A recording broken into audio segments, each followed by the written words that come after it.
Buenas tardes, mi nombre es Nabil Núñez, soy estudiante de la carrera Ciencias Criminológicas de la UNED. La siguiente presentación trata acerca de la biología forense y sus generalidades. La biología forense nace de la necesidad de analizar indicios de origen biológico, ya sea animal, vegetal o humano, los cuales son de gran importancia para el esclarecimiento de una escena del crimen. En Costa Rica la biología forense comienza a dar sus primeros pasos alrededor de 1991. Esto con la especialización de la bióloga Maricel Molina, gracias a una beca otorgada por el gobierno de Estados Unidos. Para el año 1995, esta misma licenciada capacita personal a nivel nacional y a una bióloga de origen hondureño. Eso es lo que lo lleva a encaminar la formación de sección de biología forense en el OIJ alrededor del año 1998. Esta disciplina, la biología forense, es reciente en Costa Rica, ya que el primer manuscrito existente para Costa Rica se hizo en el año 1997, gracias a la misma licenciada Molina.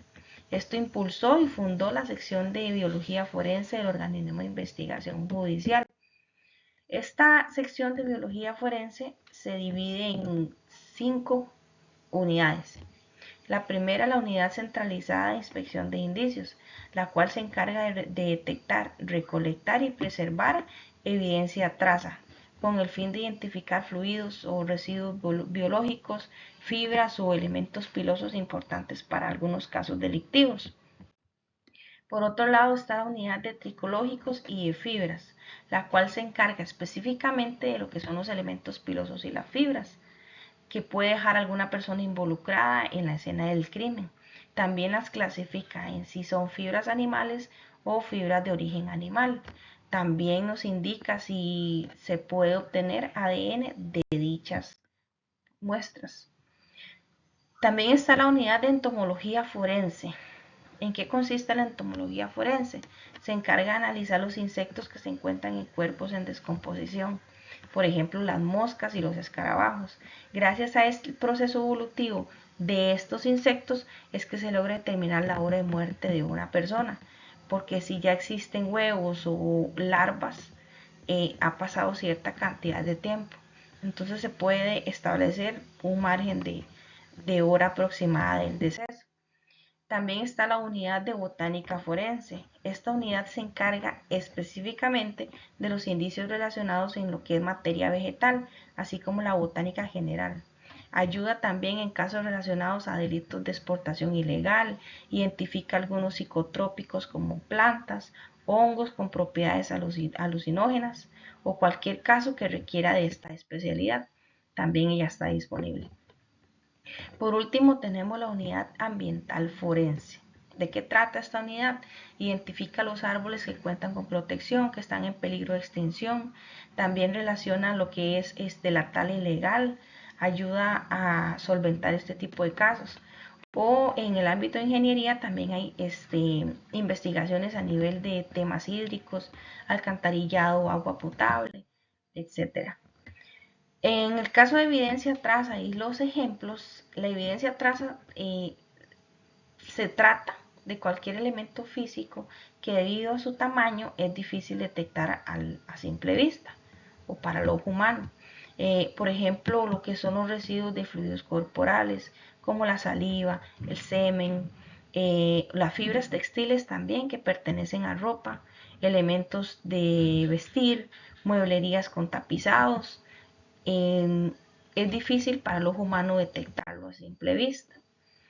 Para lo que es el levantamiento de muestras, es importante mencionar que se debe tener el equipo de protección adecuado para no contaminar las pruebas. ¿En qué consiste? En bata estéril, lo que es el traje, guantes, gorro, mascarillas, cubre zapatos, lentes, todo esto para no contaminar las muestras que se toman.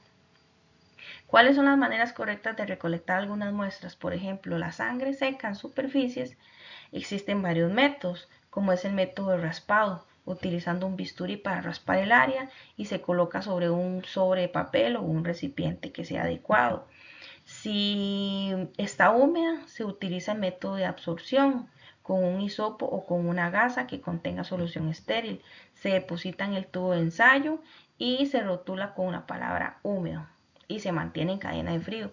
También está el método recorte. En el caso de que sean telas o algún tipo de material sintético, se puede recortar la pieza para llevarlo a analizar y se embala en bolsa de papel, nunca en una bolsa plástica. Si hay sangre húmeda en algunas superficies, se utiliza la gasa o el hisopo. También se debe mantener la cadena de frío y rotular húmedo.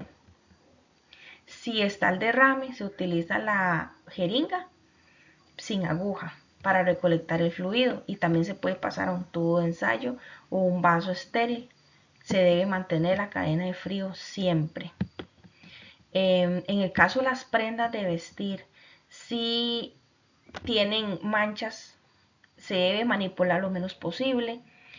También se debe doblar con un papel craft, doblarlo de manera de que no se traspase de un lado hacia otro, para que no surja la contaminación y no altere en la visión que se pueda tener acerca de los hechos. En el caso del semen, ¿cómo se recolecta el semen? Bueno, se pueden utilizar recolectores que también tienen que estar humedecidos con soluciones estériles. Eso para el caso de las muestras secas. También se deben envasar en tubos de ensayo y rotularlos como húmedo y a cadena de frío. En el caso de los condones, se debe anudar el condón, depositarlo en un recipiente que sea adecuado, que esté estéril y rotular, húmedo y cadena de frío. Si es semen en prendas de vestir, también no se puede sobremanipular, hay que tocarlo lo menos posible. No se puede utilizar nunca una bolsa plástica. También se debe mantener la cadena de frío y rotular con húmedo. En el caso de la saliva, ya sea que fue un objeto que estuvo en la boca de una persona, como los chicles, se deben depositar en recipientes, se debe rotular. Si es saliva seca, en botellas o en vasos, con un hisopo húmedo con solución estéril, se recolecta la muestra del recipiente. Las células epiteliales, ¿qué pasa con las células epiteliales? Cuando hablamos de esas células es lo que queda más que todo como en el caso de las gorras, en la parte interior de las gorras o en el cuello de las camisas. Ahí queda muchísimas células epiteliales. En este caso se debe de enviar al laboratorio, se debe recolectar de la misma manera, manipular lo menos posible, embalar en bolsa de indicios, bolsa de papel y se envía al laboratorio. De ahí se recolectan muestras traza como los elementos pilosos, además de las mismas células epiteliales que existen por el contacto con la piel. Tampoco se recomienda la sobremanipulación. Sería todo. Muchísimas gracias.